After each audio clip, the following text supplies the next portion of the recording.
Welcome back to the Knitty McPurly podcast. This is episode 79. I am Devin Ventry. You can find me online at knittymcpurly.com. I'm over on Instagram as Knitty McPurly. And if you want to get in touch with me, I am Devin at knittymcpurly.com. You guys, I didn't make a podcast last week. I really missed you. I did make a little short video about my Mother's Day gifts that I sold out over the weekend, and many of you have already received, but I didn't make a true podcast. So I'm very happy to be back today. It is kind of super bummery outside, like it's rainy and overcast. Today I went to a spin class and it took everything out of me. Like Gigi and I went and we kind of crushed it. But now we're ready for naps. So anyway, how are you guys? I missed you. I really did. I am almost caught up. No, not almost caught up, but I am working on getting caught up on the comments. I love reading your comments and I love responding to them because you guys have so many good ideas and good thoughts. And I just really, they light a fire under me to do things like, right, the pattern for this sweater. This is, did I show this? Gosh, it's been a little while. I can't remember. This, look, it hangs super well open. Oh my gosh, I love this sweater so much. It is very warm, however. It's got a nice deep pocket. I do my podcast with my phone. Otherwise, I would put my phone in there for you, but alas.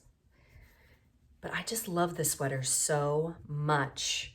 This has become my go-to sweater. And luckily it's been cool enough that I have been able to wear it a lot. But I think I like that. And I don't know how long it'll last because, like I said, it is very warm. I think I need a fingering weight version because it's warm.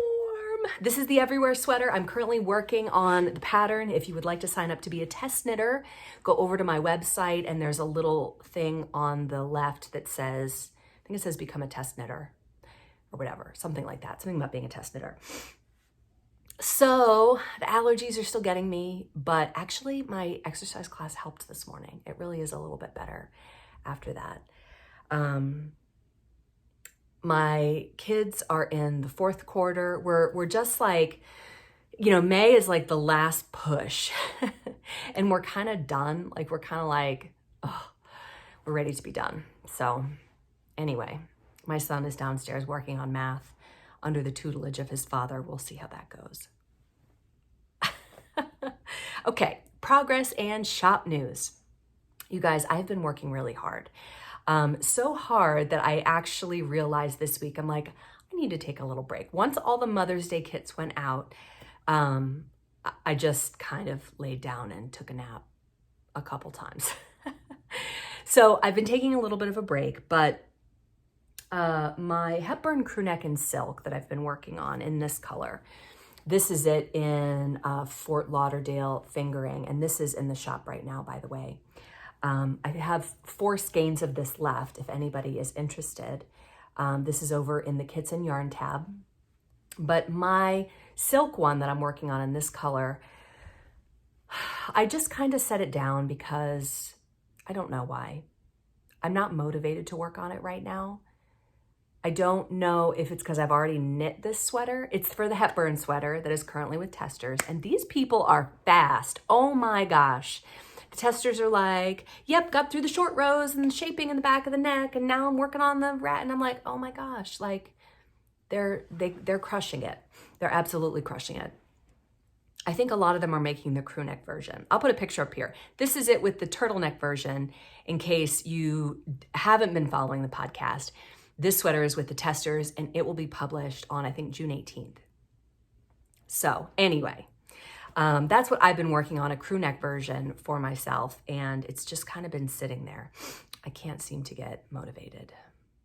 So I also have the Murdog. I got a couple questions about the Murdog because if you haven't been following my podcast, you're like, what the heck? What is that? So The Dog is a little picture that I drew on Procreate, and it's just kind of an image that I had in my head. It looks like my dog. My dog is a Boston Terrier, and his eyes are closed because my dog is blind, and he has eyes, but I kind of figured it made it more relatable if I just had his eyes be closed. And he's wearing a unicorn horn with flowers, and his little chubby love handles are hanging out over his mermaid tail. I went back and added those love handles because I just thought they were so cute. And he's knitting. I don't know why. Haven't you ever just had a picture in your head and you had to draw it? That's what happened. That's the story behind the Dog. That's the whole thing. Anyway, my test knit for the Hepburn sweater started May 1st. It is currently May 5th, and the testers are just chugging right along. They are super awesome. I had down here that I wanted to tell you about my new peony hand balm, but it is currently sold out. I do hope to have more within the next week or so. I'm currently looking at changing some of my packaging because I would like to have more of it be made in the US. If you've been following me for any amount of time, you know that I like things that are made either in the US or Canada or other countries where I am certain that there was no slave labor involved. And while I'm kind of working on that packaging change, there might be a little bit of a gap. There's not much in the shop right now. It's kind of like decimated. It has been decimated.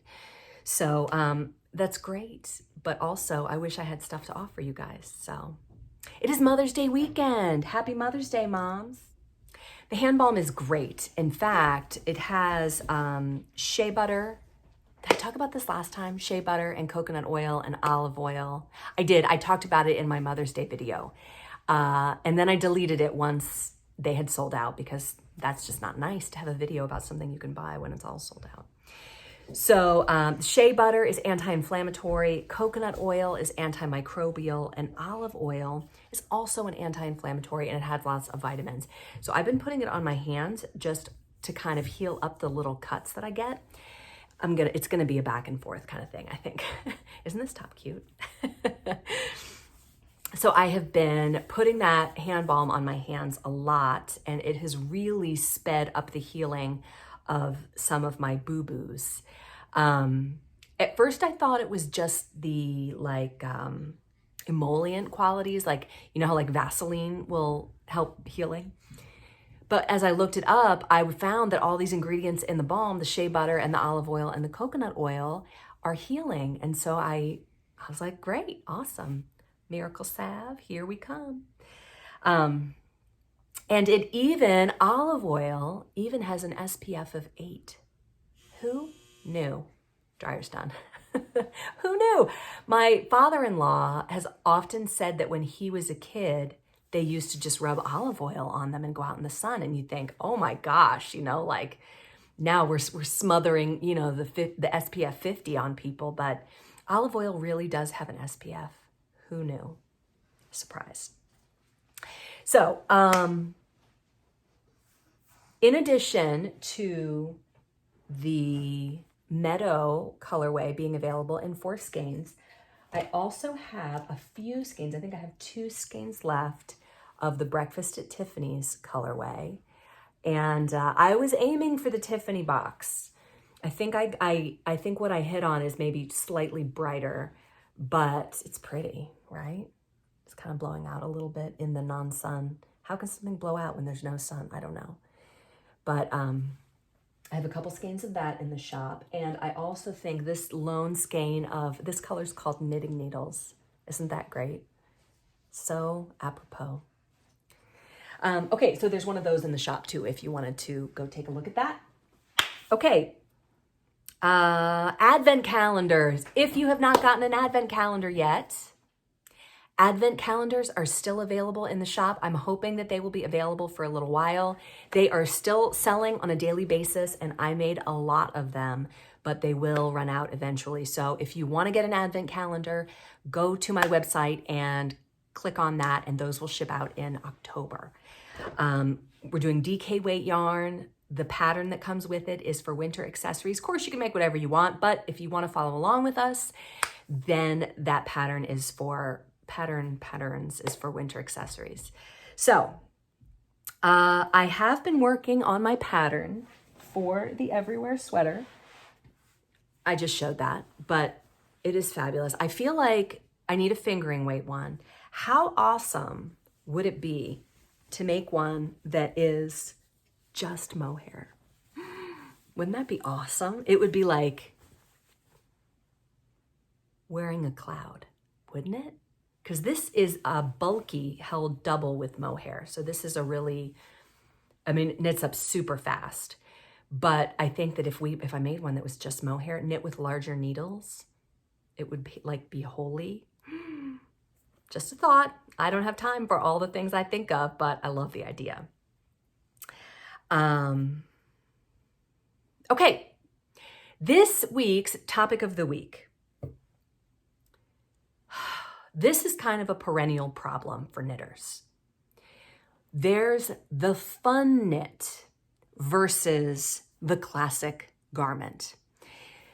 Back in the day, I used to feel that a just plain stockinette sweater was what I loved because I could do it while doing other things. I could be a passenger in a car and still pay attention to the conversation. I could watch a movie, whatever. I really loved plain stockinette. But now I'm kind of like, I don't know if it's because, I don't know why, but I'm kind of like bored with plain stockinette. So I kind of want to do more stranded color work, bobbles, lace, cables. But then I think, well, is this going to be something that I'm going to wear a lot? I don't know. Something about this Everywhere sweater that I really like is that it is not plain stockinette. It is an all over, very simple twisted rib. Twisted rib can be a little more complex if you do like a double twist, which this is not written for that. It's written for a single twist on each stitch. And then it has a stockinette band here. So it's a little more interesting than plain stockinette, and it goes fast because it's super bulky. Not super bulky, but it's very bulky. Like it uses bulky weight with fingering, with mohair. I wonder if that does make super bulky. I don't even know. I should look into that. So what I want to do is to make these things coincide. Something like my Faucette sweater is very fun to knit. This sweater knits itself. It is my most popular pattern. It is in 3 languages and I sell one every day. So there's that, but you need kind of a dressier occasion, for me anyway, in my life. I need kind of a dressier occasion to wear the Faucette. I tend to wear it with a dress because it is a little bit cropped and I don't want to wear it with pants. So I wear it more seldom, even though I own 3 of them and I have a 4th one in the works. But there's something like the Hepburn sweater or the Audrey sweater that is much more plain and could be worn a lot, but it's mostly stockinette and it's kind of a boring knit. So I guess there's a season for everything. What I don't want is to own too many knits that I don't wear because they were super fun to make, but I don't have enough occasions to wear them. Maybe I just have too many Faucettes. I think maybe that's the problem here. So what's your relaxation knitting? What is the project? Is it a vanilla sock where you're just going around and around and around and it's just quick and easy? My retro 90s sock pattern came out for free and it was on page 1 of Ravelry for a few days until people decided they didn't like it anymore. But that is forever free. I really wanted to have more patterns in my free pattern repertoire. So you can go to my website and download that if you have not already. There are, I think, 1 or 2 kits to make that in those colors left on the site if you're interested in that, but you can use it. You can use scraps to make that sock too. You don't need a full skein of any color to make it. It is a DK sock, so it works up really fast. It makes really snuggly socks. It's really fun. So, that sock is kind of fun because it has a 1x1 stranded colorwork section at the top that's a little more interesting, kind of keeps your interest, but then it has plain stockinette and the rest of it. And the heel is an afterthought heel, just like I demonstrated a few weeks back on the podcast.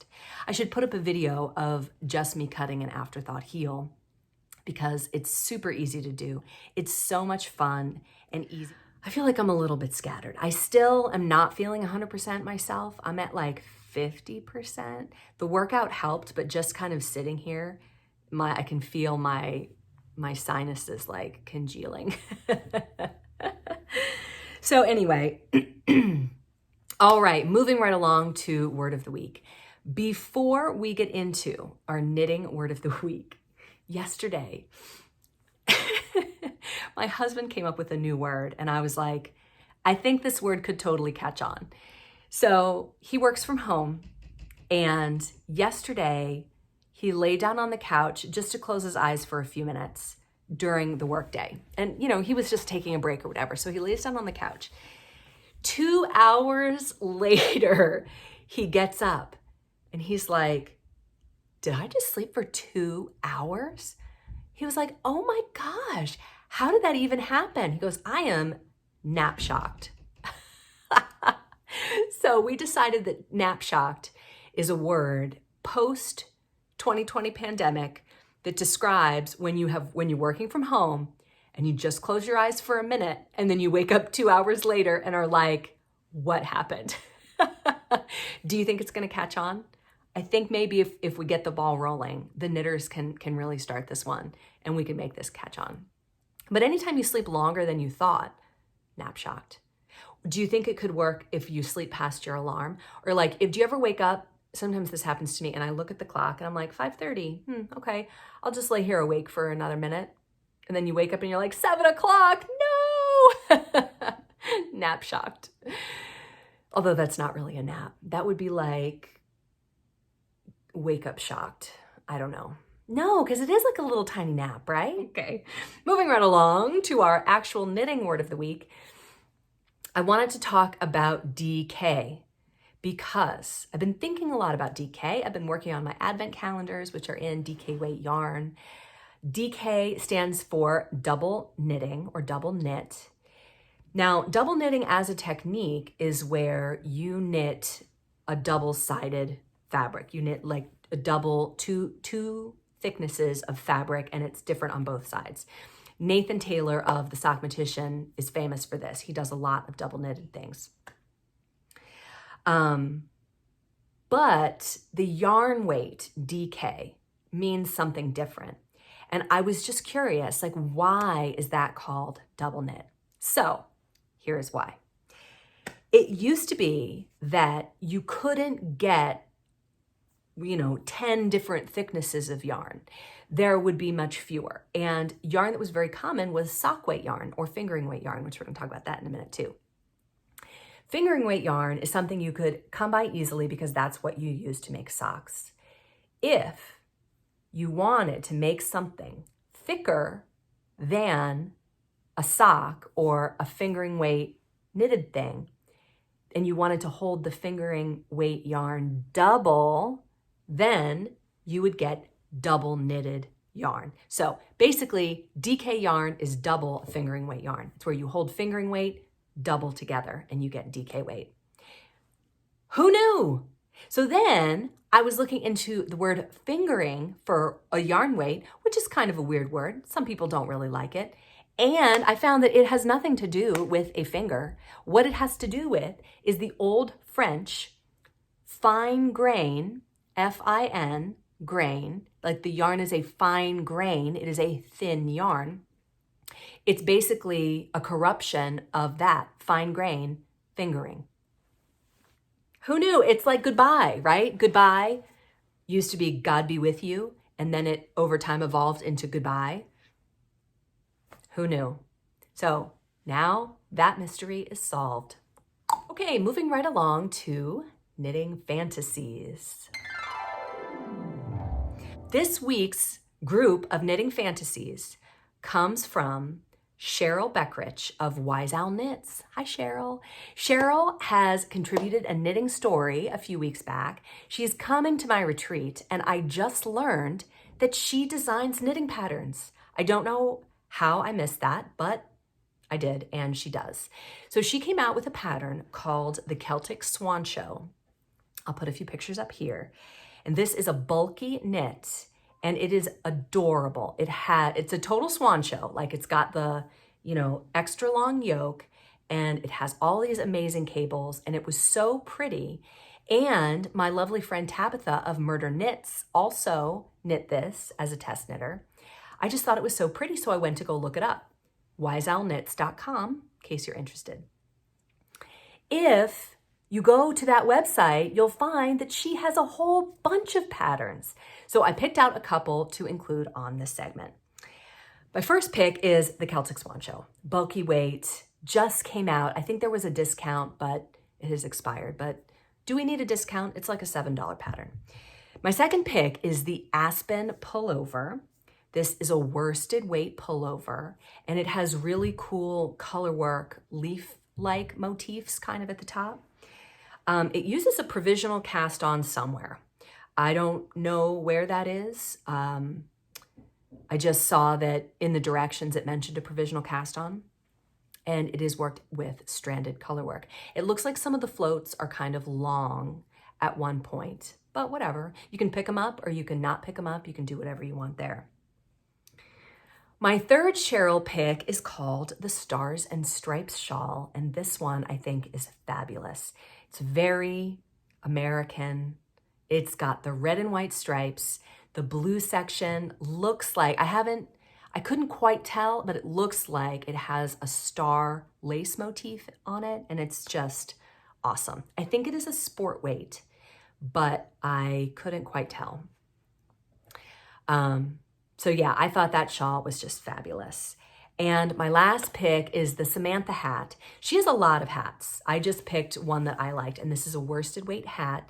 It has kind of a zigzag style, and it has some lace in it, and it is just really, really pretty. So that is Wise Owl Knits, and that is Cheryl Beckrich. She's coming to the retreat. If you're coming, we can all meet. It's going to be great. Okay, so here's what happened. I'm going through my large cache of stored knitting stories that you guys sent me from that one time that I didn't have a knitting story. And this knitting story comes from a lovely podcast watcher named Jennifer. She says, I live in Portland, Oregon, and recently attempted to go to the Starlight Knitting Society during the Rose City Yarn Crawl. I checked their website and couldn't find anything about vaccine status. I don't know if they added it after my visit or if I missed it, but on later inspection, she found it, but she really had to hunt for it. She says, my fiance and I are not vaccinated due to medical and personal decisions. I was banned from going into shop or participate at all. They were rude about it and made me feel diseased. I can't say I acted the best after the rude interaction I got with the vaccine card checker at the door, and for that, I will own my behavior. What are you gonna do?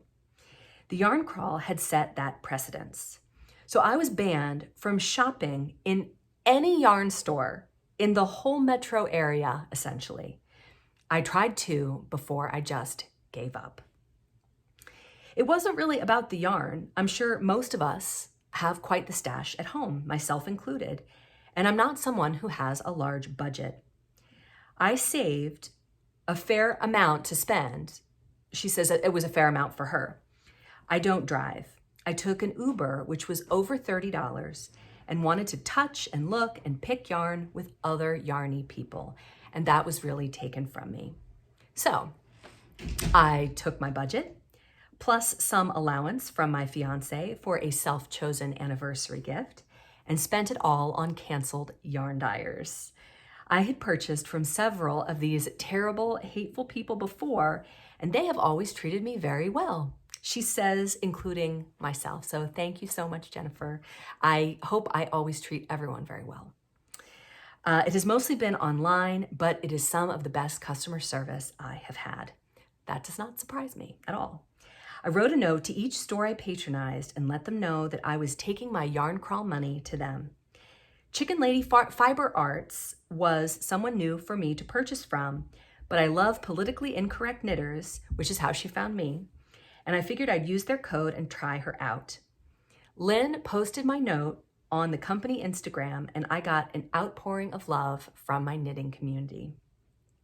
It wasn't the same as in person, but it sure did restore some faith in my fellow knitters when I really needed it the most. It is very hard to be a red fish in a very blue pond, but I didn't want to be a fish. I just wanted to be a knitter, if only for a day. Wow. Yeah, I think we all feel like that. I think we would all like to just bond as knitters and just kind of be normal and enjoy each other's company and not have to be what everyone else wants us to be. So thank you so much for that story, Jennifer. Thank you so much for joining me this week. This has been so fun.